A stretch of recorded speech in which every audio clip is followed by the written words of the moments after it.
Beberapa hari lalu kita semua dikasih tontonan yang membuat saya itu memuakkan, menjijikan.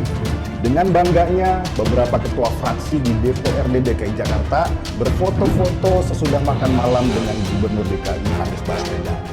Mereka seperti menantang agenda interpelasi dari PS dan PDI Perjuangan yang sudah memenuhi syarat untuk melakukan pemanggilan terhadap kasus Formula E. Masih terasa hangat saja interpelasi PDIP dan PSI yang akhirnya dimentahkan oleh 7 fraksi lainnya yang memilih makan-makan perut kenyang dan senyum mengembang sambil silangkan jempol dan telunjuk tanda berjalan mulus bareng Anies Baswedan.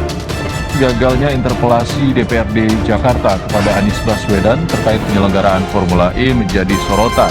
Menurut pengamat politik, Anies dinilai tidak siap untuk menjelaskan program kerja Formula E di Jakarta. Dulu sebetulnya warga DKI Jakarta sudah memiliki seorang gubernur yang sangat berani bekerja dan melayani warganya tanpa pandang bulu. Siapa lagi kalau bukan Ahok? Marah gitu ya, bahkan berdebat, lalu kemudian terkesan takut terhadap hak interpelasi yang harusnya bisa dimanfaatkan sebagai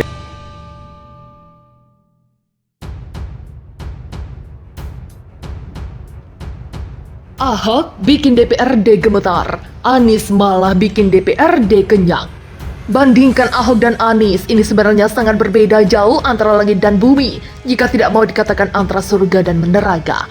Saya sudah mengatakan hal ini beberapa kali di dalam artikel saya sebelum-sebelumnya. Saat ini saya akan mengulang lagi hal yang sama, dengan pandangan yang berbeda tentunya. Pada saat anggota-anggota DPRD di era Ahok nyinyir dan juga mengkritik kebijakan Gubernur Ahok, menantang para anggota DPRD itu untuk memberikan hak interpelasi. Ia menantang para anggota DPRD yang suka mengkritik tanpa data untuk mengajukan hak interpelasi yang akan membuka seluruh transparansi anggaran pemerintah Provinsi DKI Jakarta pada saat itu. Ahok pun menantang orang-orang yang mengkritik dirinya dengan pembuktian harta terbalik. Untuk apa? Untuk membukakan banyak sekali hal soal anggaran dan juga mereka dapat hartanya dari mana. Tantangan Ahok pun pada saat itu tidak dijawab dan para anggota DPRD tersebut bungkam. Dan ketika ada yang tidak tahan untuk tidak ngomong, kok ada yang mendadak langsung minta lobster sebagai menu makanan mereka. Kita ketahui bersama lobster itu makanan yang tidak lazim dimakan oleh mayoritas rakyat Jakarta. Jadi sebelumnya mereka itu wakil rakyat atau wakil perut, tantangan Ahok tidak dijawab sama sekali. Sedangkan di era Anies Baswedan saat ia mau diinterpelasi, dia malah mengundang 7 ketua fraksi. Dan besoknya 7 partai tersebut menolak interpelasi. Nah, disinilah yang membuat saya bingung dan saya jadi paham betul apa yang menjadi perbedaan hakiki antara Ahok dan Anies. Perbedaannya ada di satu hal krusial, yakni soal kejujuran. Kalau jujur dan benar, kenapa harus takut diinterpelasi? Interpelasi itu apa? Interpelasi adalah hak gugah dari DPRD kepada pihak eksekutif untuk membuka anggaran dan mengikuti arahan-arahan legislatif. Seharusnya kalau Anies Baswedan jujur dan benar, dia bisa saja membukanya kalau dia jujur. Tapi sayangnya dia malah memilih untuk mengundang 7 ketua fraksi partai ke balai kota untuk makan malam. Beda level dong kalau kita lihat antara Ahok dan Anies. Ahok lebih memiliki nyali karena dia tahu dia benar.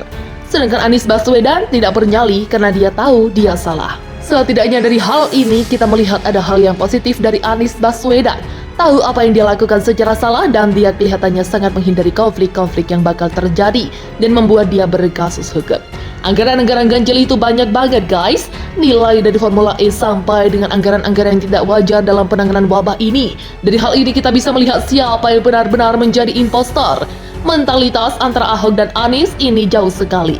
Bahkan tantangan Ahok untuk diinterpelasi sehingga dia bisa membeberkan permainan DKI Jakarta dan juga DPRD DKI Jakarta sangat keras dilakukan. Gak heran banyak yang mau mendongkel dari kursi gubernur.